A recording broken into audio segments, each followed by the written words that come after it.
Breaking news చూస్తున్నాం. Kolkata doctor post mortem రిపోర్టులో సంచలన విషయాలు బయటపడ్డాయి. నిందితుడు ఆమెను అత్యంత పాశవికంగా అత్యాచారం చేసి హత్య చేసినట్లు తేలింది. తీవ్రమైన చిత్రహింసలకు గురిచేసినట్లు వెల్లడైంది. ఆమె శరీరంపై మల్టిపుల్ ఇంజురీస్ అయినట్లు పోస్ట్ మార్టం రిపోర్టులో నమోదు చేశారు. ఇక బాధితురాలి తల, మెడ, ముఖం, చేతులు, జననాంగాలతో కలిపి మొత్తం 14 చోట్ల గాయాలైనట్లు నిర్ధారించారు.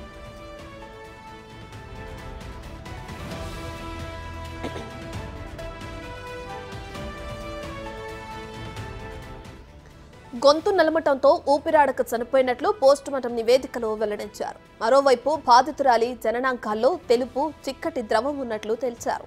ఊపిరితిత్తుల్లో రక్తస్రావం, శరీరంలోని పలు చోట్ల రక్తం గడ్డకట్టినట్లు గుర్తించారు. ఇక శరీరంలో ఎక్కడా కూడా ఫ్రాక్చర్ కాలేదని నిర్ధారించారు. రక్తం, ఇతర శరీర ద్రవాల నమూనాలను ఫోరెన్సిక్ ఎనాలిసిస్ కోసం పంపించినట్లు తెలుస్తుంది.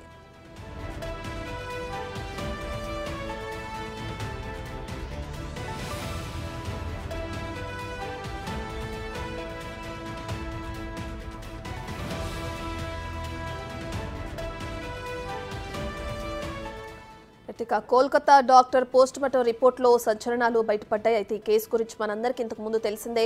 దేశవ్యాప్తంగా డాక్టర్లందరూ కూడా ఈ విషయానికి సంబంధించి సమ్మెలు చేస్తున్నారు. వాళ్ళ విధులను కూడా బహిష్కరించారు.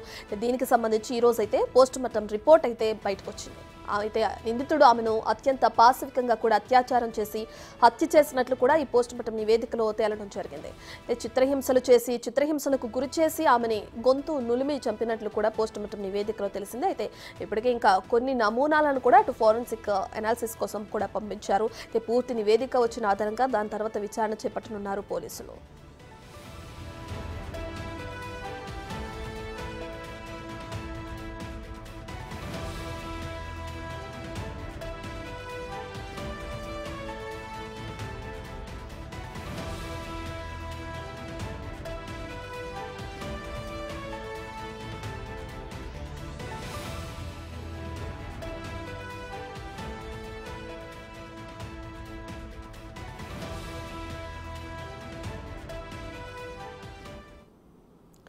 కోల్కతాలో డాక్టర్ని అత్యంత పాశవికంగా అత్యాచారం చేసి హత్య చేసిన ఘటన జరిగి చాలా కాలం అవుతుంది. అయితే దీనికి సంబంధించి అక్కడ ఉన్న సీఎం కూడా అందరితో పాటు ఆవిడ కూడా ధర్నాలో పాల్గొని సమ్మెలో పాల్గొని న్యాయం చేయాలని చెప్పి కూడా ధర్నా చేయడం కూడా మమతా బెనర్జీ మనం ఇంతకు ముందు చూసాం. అయితే ఇప్పుడు ఆమెకు సంబంధించిన పోస్ట్ మార్టం నివేదిక బయటకు వచ్చింది. అయితే ఆమెని ఎవరైతే నిందితుడు ఉన్నాడో ఎంత పాశవికంగా అత్యాచారం చేసి హత్య చేశాడు అన్నది కూడా ఈ పోస్ట్ మార్టం నివేదికలో తేలింది.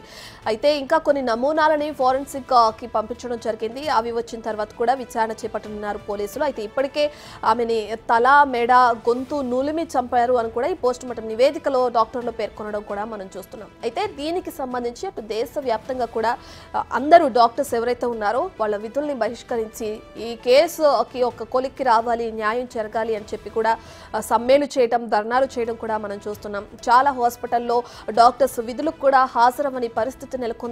దేశవ్యాప్తంగా ప్రకంపనలు సృష్టిస్తున్న ఈ కోల్కతా డాక్టర్ అత్యాచారం కేసుకు సంబంధించి న్యాయం జరగాలని వాళ్ళు మహిళా సంఘ నేతలు కానీ మహిళలు కానీ రోడ్లపైకి వచ్చి ధర్నాలు చేయడం కూడా మనం చూస్తున్నాం. అయితే ఈ కేసు విచారణకి ఒక ముందడుగు పడింది అనుకోవచ్చు.